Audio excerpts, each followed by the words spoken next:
বন্ধুরা ভিডিও স্ক্রিনে দেখতে পাচ্ছেন দুটি শিং মাছ আর শিং মাছের গলায় দুটি তাবিজ বাঁধা আছে। আর এটি কেন বাঁধা আছে দর্শক, আপনারা অনেকে শুনেছেন এটি করা হয় একটি কালো জাদু। আর এই কালো জাদুকে বলা হয় যে বান মেরে মানুষ মেরে ফেলা।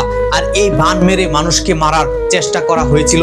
দুটি শিং মাছের মধ্যে দুটি তাবিজ বেঁধে দেওয়া হয়েছিল। দর্শক আপনারা অনেকেই আগের কালে মুরব্বীদের কাছে জেনে থাকবেন, মানুষকে মারার জন্য বান মারা হয়, মাছের ভিতরে তাবিজ ভরে দেওয়া হয়। এই মাছটি যখন মারা যাবে তখন মানুষটিও মারা যাবে।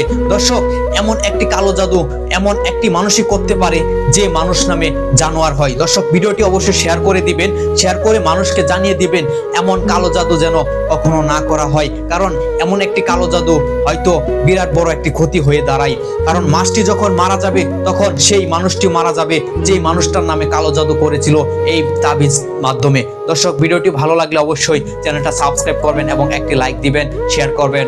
ধন্যবাদ।